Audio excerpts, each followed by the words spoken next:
So, tanghalian mga kaibigan at magandang tanghali. Mananghalian tayo ng pie.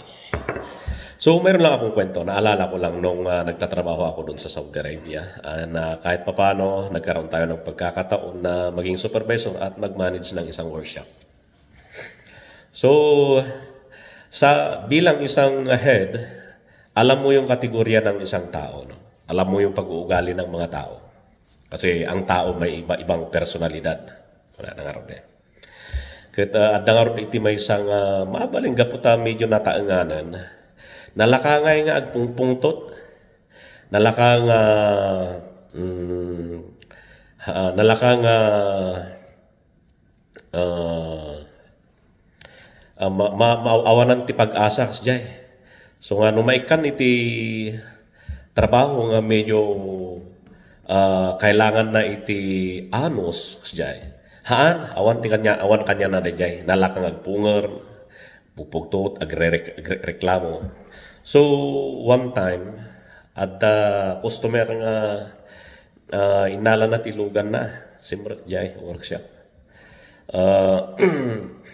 So, di customer, agmad-madali, medyo masurumpay mo tinakas dyan. So, adala ang duwa nga nabatbati nga technician nga awan ti trabaho na. Dajay may isang technician nga nalakang agpungpungtot, managpungpungar kan may isang technician nga amo nananos met basit. Kaya dajay nga trabaho ko kailangan na iti atibdag nga anos gamin ke troubleshooting kasjay. So, bilang isang supervisor, dati may isang alakay, kapot awan trabaho na, dati na managpungpungtot. Kaya't nang alaan, hangko nga may itid, aray nga trabaho kanya, natamo, mati kapasidad na. Nga, nalaka nga agpungpungtot, so nga, intid ko DJ trabaho dyan, ti may isang technician nga amok nga naan-anos.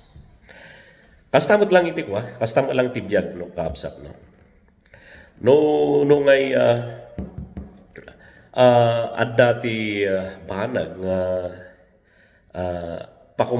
kumikuma muno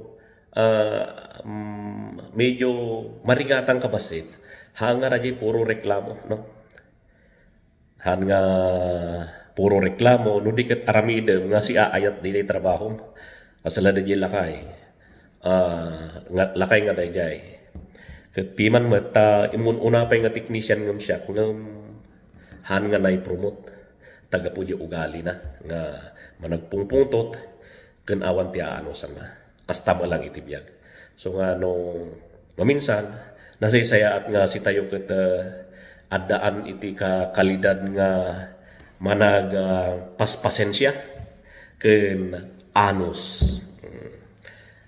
So, dahil lang ti kwento, ket pagyamanan kaabsat, ket sapay kumata nakaited iti pamalakad ken kired ken pigsa nga agtrabaho. Oray kasanuman iti kinarigat. Agtrabaho nga awan ti buyogan iti ayat. Han nga reklamo. Dahil lang. So, God bless.